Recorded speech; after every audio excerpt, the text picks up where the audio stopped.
Hi there everyone, एक बार फिर से स्वागत है आपका हमारे चैनल द DRX फैमिली पे। आज के इस वीडियो में हम लोग बात करने वाले हैं हिस्ट्री ऑफ माइक्रोबायोलॉजी। तो चलिए जल्दी से वीडियो को ख़त्म करते हैं।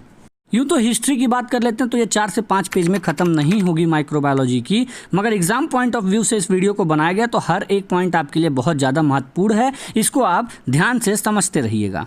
चलिए, सबसे पहला पॉइंट क्या बोल रहा है, the development of microbiology as science required appropriate methodology और टेक्निक।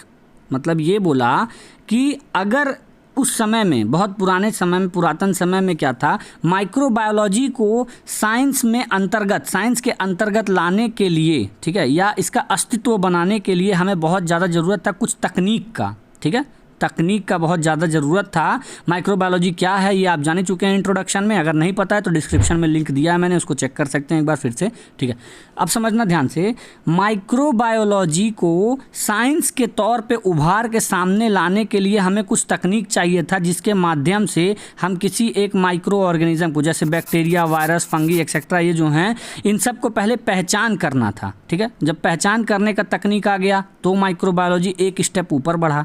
फिर उस बैक्टीरिया को उसके समूह से या उस माइक्रो ऑर्गेनिज्म को उसके ग्रुप से बाहर खींच के निकालने हम जब, तो ये दूसरा स्टेप आ गया। तीसरा, उस जो हमने जिस बैक्टीरिया को या जिस माइक्रो ऑर्गेनिज्म को उसके ग्रुप से बाहर खींच के निकाला और उसके बाद उसका पैदावार करने लगे, उसको कहते हैं प्योर कल्चर। फिर उसके बाद एक आता है स्टेरलाइजेशन, मतलब एक ऐसा प्रोसेस जिसके माध्यम से हम किसी भी माइक्रो ऑर्गेनिज्म को ख़त्म कर सकें। ठीक है, किसी भी प्रोडक्ट को या किसी भी सामान को जब हम माइक्रो ऑर्गेनिज्म फ्री कर देते हैं तो उसको कहते हैं स्टेरलाइजेशन। तो मतलब अभी ये ध्यान समझिएगा, माइक्रोबायोलॉजी को हमने साइंस के तौर पे लाने के लिए क्या क्या पहले किया, इसको ध्यान समझिएगा। सबसे पहला चीज़ है बैक्टीरिया का पहचान किया, बैक्टीरिया को अलग किया, बैक्टीरिया का पैदावार किया और बैक्टीरिया को मारना कैसे है ये जाना। और उसके बाद एसेप्टिक ट्रांसफ़र, मतलब एक बैक्टीरिया को दूसरे कॉलोनी में डालने के लिए या दूसरे जगह पे रखने के लिए एसेप्टिक ट्रांसफ़र, अदर बैक्टीरिया से बचा के किसी दूसरे जगह ट्रांसफ़र करने का जो तकनीक है, जब ये सब हम लोगों को आ गया तब असल मायने में उभर के सामने आया एक सब्जेक्ट जिसको कहा गया माइक्रोबायोलॉजी। तो यहाँ पे वही लिखा है कि एक सब्जेक्ट जो आदमी को चाहिए था माइक्रोबायोलॉजी एज अ साइंस, उसको लाने के लिए इंसान को सबसे पहले कुछ टेक्निक की ज़रूरत थी। जो तकनीक थे वो यही थे कि आइडेंटिफिकेशन कैसे करें, आइसोलेशन कैसे करें, प्योर कल्चर कैसे बनाएं किसी भी बैक्टीरिया का, स्टेरलाइजेशन कैसे करें और एसेप्टिक ट्रांसफ़र कैसे करें किसी एक माइक्रो ऑर्गेनिज्म का। चलिए अभी पॉइंट नंबर 2 ध्यान से समझिएगा। यहाँ क्या लिखा है, the science of microbiology, microbiology का जो विज्ञान है, is not more than few hundred year old. ये कुछ ही 100 साल पुराना है, कुछ ही 100 साल से ज़्यादा पुराना नहीं है। ठीक है, जैसे लोग कहते हैं ना हज़ारों साल, तो हज़ारों साल वाला सिस्टम नहीं है, कुछ ही 100 साल पुराना है ये विज्ञान। Essentially it began with the development of microscope. शुद्ध तौर पे अगर देखा जाए तो माइक्रोबायोलॉजी अस्तित्व में तब आया जब माइक्रोस्कोप को डिस्कवर किया गया या माइक्रोस्कोप का डेवलपमेंट हुआ उस समय। एक बार जब आप ये दोनों पॉइंट लिख लेते हैं एग्जाम में तो उसके बाद आपको ब्लैक कलर से ये तीसरा पॉइंट लिखना है, ब्लैक पेन से। ठीक है, इससे आपको नंबर अच्छे मिलेंगे। सबसे पहले क्या बता रहा है कि ध्यान समझिएगा, यहाँ 3 लोगों का नाम लिया जा रहा है।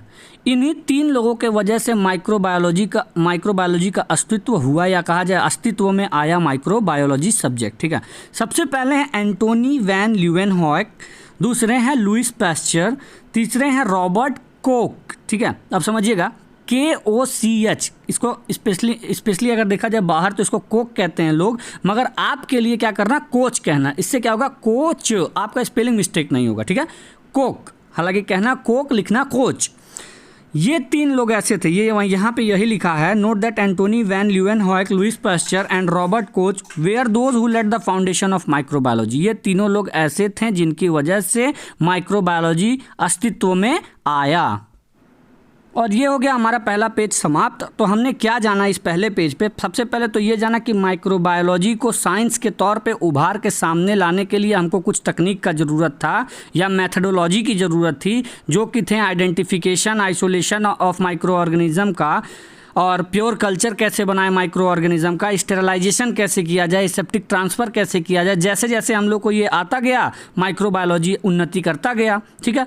हालांकि ये देखा जाए कि माइक्रोबायोलॉजी जो है ये कुछ ही साल 100 साल पुराना है, ठीक है। इसका जो खोजबीन होना स्टार्ट हुआ वो कुछ ही 100 साल पहले हुआ। और अगर मुख्य तौर पे कहा जाए तो जब माइक्रोस्कोप का डेवलपमेंट हुआ, सेकंड पॉइंट आप देखिएगा, जब माइक्रोस्कोप का डेवलपमेंट हुआ उसके बाद ही कहीं माइक्रोबायोलॉजी अस्तित्व में आया, ठीक है। एक चीज़ और है कि माइक्रोबायोलॉजी का जो ये सब्जेक्ट है हमारे सामने जो आज हम पढ़ रहे हैं, ये 3 बहुत मुख्य लोग थे जिनके कारण से ये सब्जेक्ट उभर के सामने आया।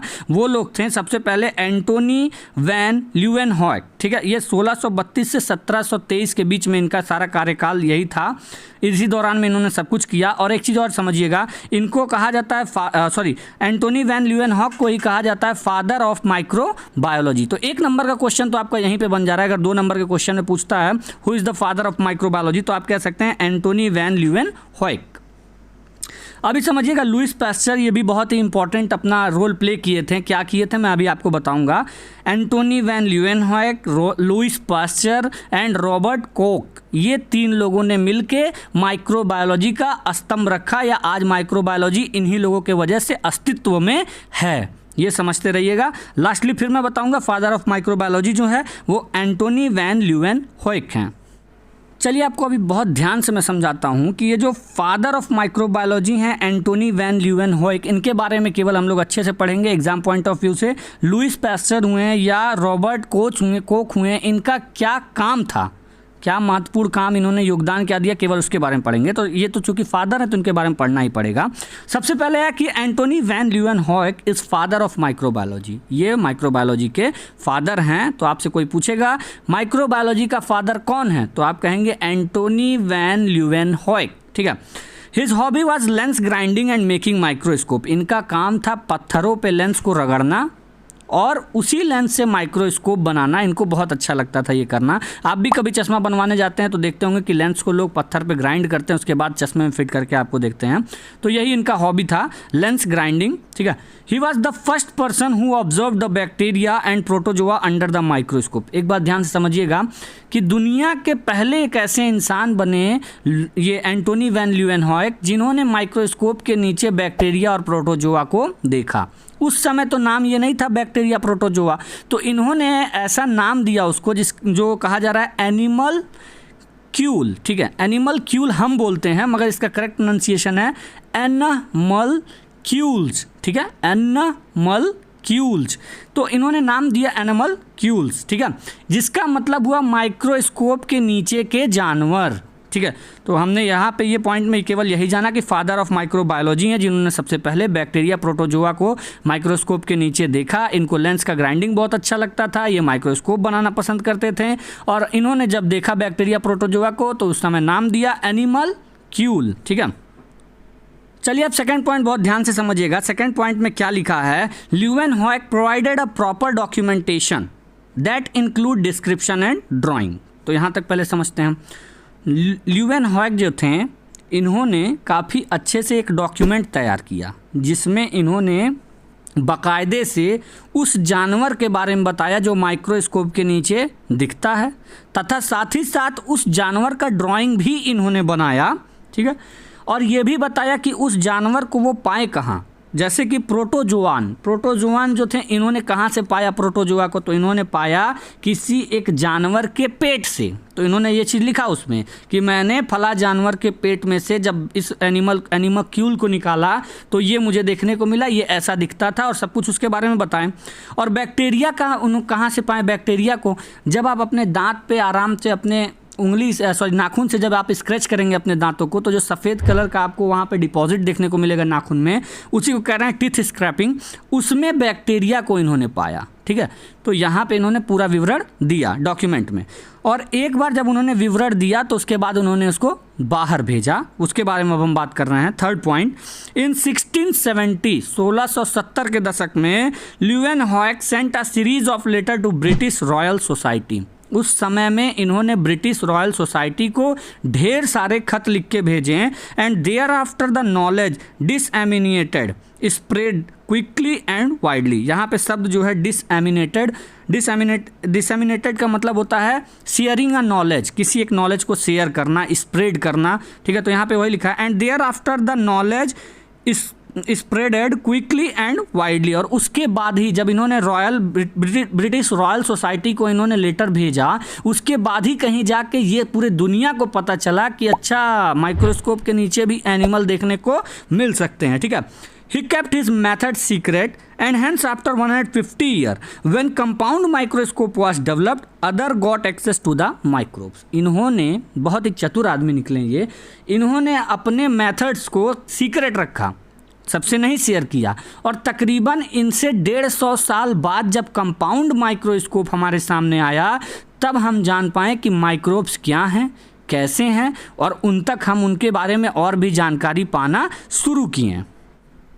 चलिए सेकंड स्लाइड खत्म हो गया है। 3 पॉइंट में हमने क्या पढ़ा है जल्दी जल्दी मैं बताता हूँ, मेरे साथ रिपीट कर लेना, आपका तैयार हो जाएगा आंसर। सबसे पहले ये जानना कि एंटोनी वैन ल्यूएनहॉयक जो हैं वो फादर हैं माइक्रोबायोलॉजी के, पहली बात। दूसरी बात ये है कि इनको लेंस ग्राइंडिंग माइक्रोस्कोप बनाने में बहुत मज़ा आता था।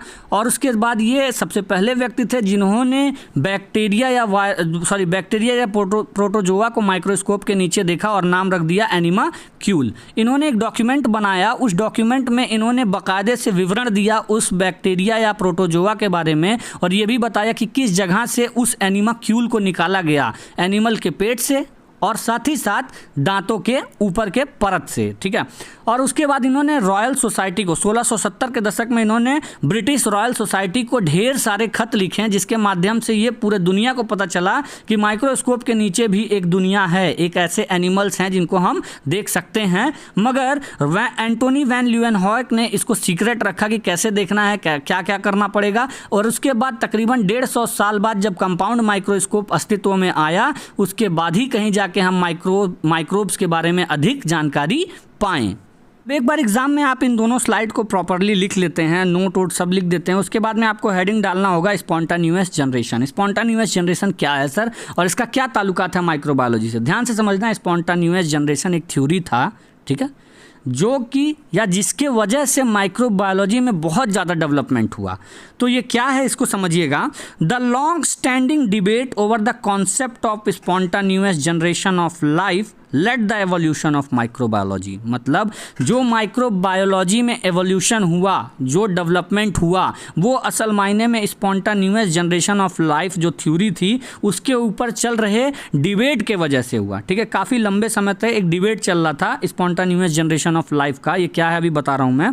People at those days they are believing that life can arise spontaneously from non living being but later, यहाँ पहले इतना समझिएगा कि उस समय के लोग ये सोचते थे कि नॉन लिविंग थिंग से लिविंग थिंग की उत्पत्ति हो रही है, ठीक है। मतलब एक अजीब चीज़, एक मृत्यु चीज़ से किसी एक ऐसे जीव की उत्पत्ति हो रही है जिसके अंदर जान है, जिसके अंदर लाइफ है, ठीक है। तो यहाँ पे बता रहा है बट लेटर, मगर आगे चल के फ्रांसिस्को रेडी, ठीक है, Francesco Redi with several experiment, कई तरह के एक्सपेरिमेंट किया इन्होंने, और Louis Pasteur with the help of swan necked flask, और लुइस पैस्चर ने स्वान नेक्ड फ्लास्क का मदद लिया ये बताने के लिए कि ये बात गलत है कि नॉन लिविंग थिंग से लिविंग थिंग की उत्पत्ति हो रही है, ये बात गलत है। इसको सिद्ध करने के लिए 2 साइंटिस्ट नहीं, कई साइंटिस्ट हैं, मगर मुख्य जो 2 लोग हैं उनके नाम यहाँ पे लिखे गए हैं। फ्रांसिस्को रेडी, कई एक्सपेरिमेंट लगाया इन्होंने। लुइस पैस्चर, इन्होंने स्वैन नेक्ड फ्लास्क का इस्तेमाल किया था इस जो थ्योरी है स्पॉन्टान्यूअस जनरेशन, इसको गलत साबित करने के लिए। फिलहाल इस पॉइंट में आप केवल इतना समझिए, स्पॉन्टान्यूअस जनरेशन नाम की एक थ्योरी थी जिसमें लोगों का मान्यता ये था कि नॉन लिविंग थिंग से लिविंग थिंग की उत्पत्ति होती है, मगर इस चीज़ को गलत साबित किया 2 लोगों ने, फ्रांसिस्को रेडी और लुइस पैस्चर ने। इन्होंने क्या किया, फ्रांसिस्को रेडी ने कई तरह के एक्सपेरिमेंट किए और जो लुइस पैस्चर थे इन्होंने स्वैन नेक्ड फ्लास्क का इस्तेमाल किया इस थ्योरी को गलत साबित करने के लिए, और अच्छे से इन्होंने उसको गलत साबित कर दिया। Note the believe in the spontaneous formation of living being from non living matter is known as the doctrine of spontaneous generation और एबायोजेनेसिस। इस चीज़ को आप ब्लैक पेन से लिख दीजिएगा एग्जाम में कि ये जो मान्यता थी कि मरे हुए चीज़ों से किसी जीवित व्यक्ति की या किसी जीवित चीज़ की उत्पत्ति हो रही है, इसको उस समय में नाम दिया गया था the doctrine of spontaneous generation और एबायोजेनेसिस। ठीक है, अभी इसके बारे में मैं आपको बहुत कुछ समझा सकता हूं। अगर आपको मन करता है कि हाँ सर मुझे स्वान नेक्ड फ्लास्क के बारे में बताइए या कौन कौन से एक्सपेरिमेंट फ्रांसिस्को रेड्डी ने किया था, तो मुझे कमेंट करके बताइएगा। हालांकि एग्जाम पॉइंट ऑफ व्यू से अगर देखा जाए तो ये दोनों पॉइंट काफ़ी हैं आपको नंबर दिलाने के लिए। इस चीज़ को लिखने के बाद में आप ये जो आपके सामने देखने को मिल सकता है स्वान नेक्ड फ्लास्क, इसको आप लोग डायग्राम आसानी से एग्जाम में बना सकते हैं, तो इसको बना दीजिएगा, इससे नंबर और अच्छे उठेंगे। स्पॉन्टान्यूअस जनरेशन के बाद में आपको डालना होगा heading germ theory of disease and Koch postulates. ठीक है, यहाँ पे क्या है, जर्म थ्योरी क्या है सर? ये एक्चुअली में होता क्या था कि उस समय में लोग कहते थे कि किसी एक माइक्रो ऑर्गेनिज्म के वजह से कोई एक बीमारी होती है। ठीक है, तो इसको सिद्ध किया था कोच पोस्ट्यूलेट, कोच रॉबर्ट कोच ने इसको सिद्ध किया था कि हाँ ये इन्होंने जो भी ये मान्यता है ये हकीकत है, ऐसा होता है कि माइक्रो ऑर्गेनिज्म से कोई एक बीमारी पैदा हो सकती है। क्या लिखा है पहला point, in 1546 an Italian physician named Girolamo Fracastoro propose the germ theory. मतलब इसमें यहाँ पे ये बताया गया गिरोलैमो फ्रैकास्टोरो नाम के एक इटालियन फिजिशियन, एक तरह से डॉक्टर मान लो, एक डॉक्टर थे जिन्होंने 1546 में ये बताया कि किसी जर्म के वजह से कोई एक बीमारी हो सकता है, या प्रपोज द जर्म थ्योरी। इन्होंने सबसे पहले जर्म थ्योरी हमारे सामने लाके रखा।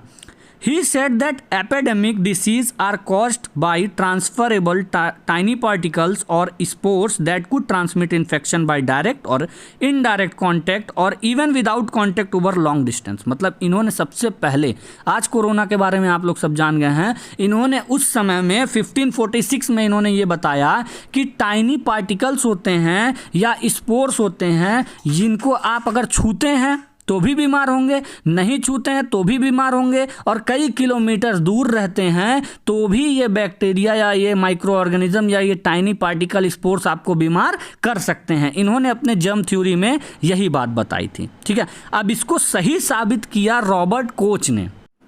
तो इस पॉइंट में आप लोगों ने दो चीज़ें जानी। सबसे पहले एक इटालियन फिजिशियन थे जिनका नाम था गिरोलैमो फ्रैकास्टोरो, जिन्होंने एक जर्म थ्योरी दिया। तो ये रहा गिरोलैमो फ्रैकास्टोरो, इन्होंने जर्म थ्योरी दिया। ठीक है, अब आप समझिएगा कोच पोस्ट्यूलेट्स का क्या मतलब है सर। रॉबर्ट कोच की क्या मान्यता थी, क्या अजम्पशन था, या क्या वो सजेस्ट करते थे। पोस्ट्यूलेट का मतलब अगर आप देखने जाएंगे तो इसका मतलब यही होता है सजेशन और एजम्पशन। तो वो क्या सोचते थे या क्या मानते थे या कैसे इन्होंने सिद्ध किया जर्म थ्योरी हकीकत है, इसके बारे में बात होने जा रहा है सेकेंड पॉइंट में।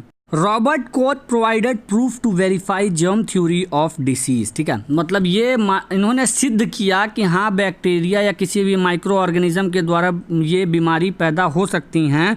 उसको प्रूव करने के लिए उन्होंने कोच पोस्ट्यूलेट का मदद लिया, मतलब उन्होंने अपना सजेशन जो था या एजम्पशन जो था उसी का मदद लिया। For the first time in 1875 he showed that, 1875 में इन्होंने सबसे पहले दिखाया कि एंथ्रेक्स नाम की बीमारी जो है ये एक बैक्टीरियम के वजह से होती है जिसका नाम है बैसिलस एंथ्रेसिस। चलिए अब इन सब के बाद में आपको हेडिंग डालना होगा golden age of microbiology, that is 1861 to 1914। ठीक है, अभी ध्यान से समझिएगा, यहाँ पहला पॉइंट क्या कह रहा है उसको अच्छे से समझिएगा। The period from 1857 to 1914 is considered as the golden age of microbiology. जो सुनहरा मौका था माइक्रोबायोलॉजी का, जो सुनहरे पल थे माइक्रोबायोलॉजी के, वो 1857 से 1914 तक थे। ठीक है, बिकॉज क्योंकि most significant advance made during this period led to the stabilisement of microbiology as science. मतलब इस दौरान में, इस कार्यकाल में, इस 1861 से लेके 1914 के बीच में या 1857 से लेके 1914 के बीच में जो भी कुछ एडवांसमेंट हुआ, उसी के वजह से माइक्रोबायोलॉजी साइंस के तौर पे उभर के सामने आया। ठीक है, अब एक चीज़ पूछना कि सर आखिर क्या एडवांसमेंट हुआ था उस दौरान में, तो अब मैं आपको एक पॉइंट याद दिलाऊंगा। सबसे पहले पेज पे, सबसे पहले स्लाइड पे आपने एक चीज़ पढ़ा था कि माइक्रोबायोलॉजी को यदि हम चाहते हैं कि ये उभर के सामने आए, साइंस के तौर पे इसकी पढ़ाई हो, उसके लिए हमको सबसे पहले चाहिए था identification and isolation of micro organism. मतलब किसी माइक्रो ऑर्गेनिज्म को पहले पहचान करें, उसके बाद उसको अलग करें, प्योर कल्चर उसका बनाएं, पैदावार करें अलग से, उसको मारे कैसे, स्टेरिलाइजेशन कैसे हो और कैसे एसेप्टिक ट्रांसफ़र करें। जिस दिन ये सब कुछ हमको आ गया उस दिन माइक्रोबायोलॉजी एज अ साइंस उभर के सामने आएगा। तो यहाँ पे जो पॉइंट आपने अभी को पढ़ा कि 1857 से लेके जो 1914 तक का दशक था उसको गोल्डन पीरियड इस वजह से कहा जा रहा है क्योंकि identification, isolation, pure culture, sterilisation, aseptic transfer, ये सारा का सारा कुछ हम 1857 से 1914 के बीच में कर चुके थे। इस वजह से इसको कहा जा रहा है गोल्डन एज ऑफ माइक्रोबायोलॉजी। दूसरा पॉइंट क्या कह रहा है, note that Robert Koch technique open the gate of golden era. अब यहाँ पे आपको मैंने शुरुआत में एक और चीज़ बताया था कि एंटोनी वैन ल्यूएनहॉक, लुइस पास्चर और उसके बाद में रॉबर्ट कोक, ये 3 लोगों ने ही माइक्रोबायोलॉजी का foundation, led the foundation of microbiology. इनके वजह से ही आज माइक्रोबायोलॉजी अस्तित्व में है, ठीक है। इसमें से जो रॉबर्ट कोक थे, इनकी जो तकनीक थे, इन्हीं की तकनीक थी, जैसे isolation, identification of micro organism और उसके बाद प्योर कल्चर, कैसे हम उस बैक्टीरिया को या माइक्रो ऑर्गेनिज्म को कहीं एक बाहर अलग से हम उसको ग्रो करा सकें। ये सब तकनीक जो था वो रॉबर्ट कोक ने ही दिया था। तो यहाँ पे वही बता रहा है, note that Robert Koch's technique open the gate of golden era of medical microbiology as pure culture, identification and isolation was possible by the employment of his methodology. मतलब इन्होंने यही बताया, अभी को मैंने बोला कि जो सुनहरा समय चल रहा था माइक्रोबायोलॉजी का, उसका गेट जो है वो खोला था रॉबर्ट कोक ने, ठीक है। इन्होंने क्या किया था, इस दौरान में अपने जो जीवन काल है उस दौरान में इन्होंने प्योर कल्चर बनाना सिखाया लोगों को, आइडेंटिफिकेशन कैसे करें बैक्टीरिया का या माइक्रो ऑर्गेनिज्म का, कैसे उनको अलग करें, इन सभी चीज़ों को उन्होंने करके दिखाया अपने मैथडोलॉजी से, ठीक है, या अपने टेक्निक से। तो इस वजह से कहा जा रहा है रॉबर्ट कोक ने सबसे पहले दरवाजा खोला था माइक्रोबायोलॉजी के गोल्डन एज का। अब एक और चीज़ समझिएगा, ये जो नीचे आपको टेबल देखने को मिल रहा है, अगर आप इसको बना के एज इट इज़ बना देते हैं एग्जाम में तो नंबर बहुत अच्छे उठेंगे। अब ये देखिए, जैसे टाइमलाइन जो है, टाइमलाइन आप नहीं लिख पाएंगे, याद नहीं रहेगा आपको कि सर कैसे कौन से समय में क्या हुआ।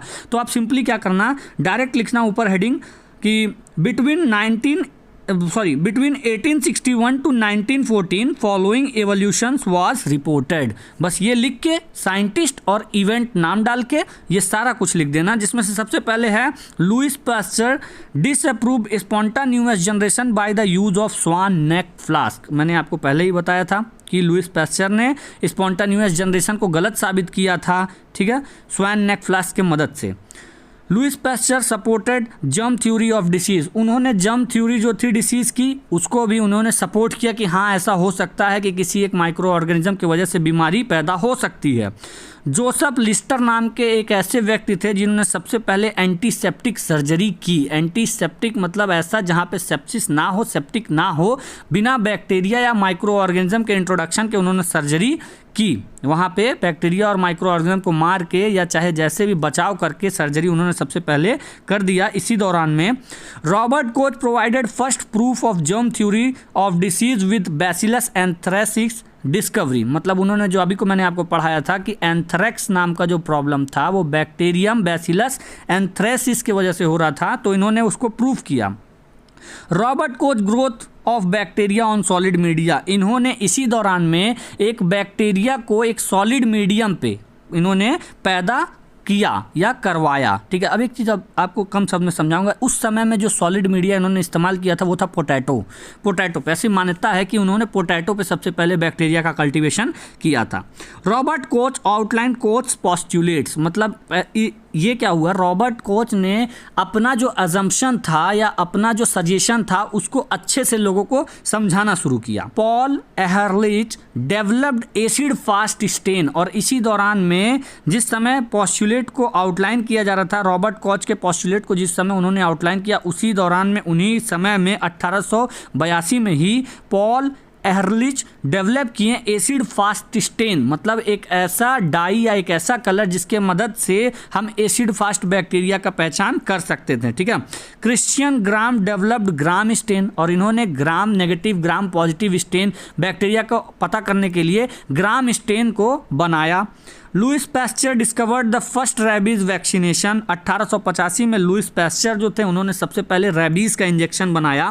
रैबीज आपको पता ही है, यदि कुत्ता काट ले, बंदर काट ले तो रैबीज होने के चांसेस होते हैं। ये जो अगर मान लीजिए उसके जो बैक्टीरिया या वायरस अगर आपके शरीर के अंदर जा रहे हैं तो उसके 20 साल के बाद भी आपको हाइड्रोफोबिया हो सकता है, पानी से डर लग सकता है।